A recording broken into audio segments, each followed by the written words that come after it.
Nongoteneka, village situé dans la sous-préfecture de Bawaka, a vibré au rythme du renouveau à l'occasion de la cérémonie d'investiture de la nouvelle présidente de la mutuelle de développement de la localité. Organisée dans une ambiance festive, la cérémonie a mobilisé à la place publique du village autorités administratives, chefs traditionnels, cadres du village, femmes, jeunes et populations venues témoigner leur adhésion à cette nouvelle dynamique. Moment fort de la cérémonie, l'installation officielle de la présidente effectuée par le préfet de cinéma Tiali et par le directeur général de la Société ivoirienne de transformation agricole, représentant le parrain de la cérémonie Fidel Bourton Sarasoro, qui ont salué la confiance portée à la nouvelle dirigeante, tout en invitant les populations à l'unité, à la cohésion sociale et à l'engagement pour le développement local. Madame la Présidente, votre élection témoigne de votre leadership et de la confiance que vos frères et sœurs placent en vous, à travers les propos que nous avons entendus durant cette cérémonie. Le ministre Fidel Bourton Sarasoro, parrain de cette cérémonie, vous félicite et vous exhorte à être une présidente de rassemblement.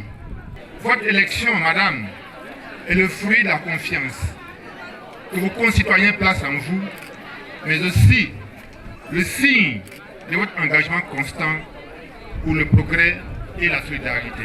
Je voudrais donc inviter toutes les filles et les fils de Nongoteneka, qu'ils soient résidents ou de la diaspora, à se rallier autour de leur mutuelle. L'unité est la clé de la réussite. Dans son allocution, la présidente nouvellement investie a dit placer son mandat sous le signe de l'union, la solidarité, gage du développement durable de leur communauté. En acceptant cette mission, je mesure la pleine responsabilité qui est la mienne et les défis qui m'attendent.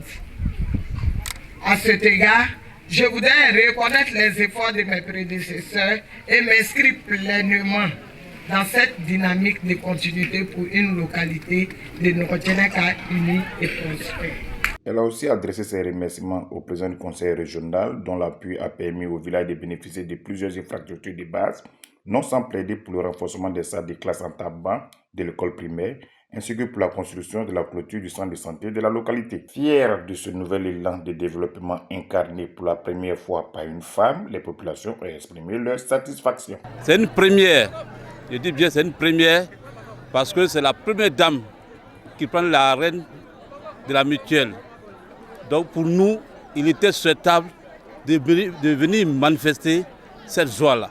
La cérémonie a aussi été marquée par la reconnaissance du mérite à travers des tableaux d'honneur remis aux acteurs clés de l'activité.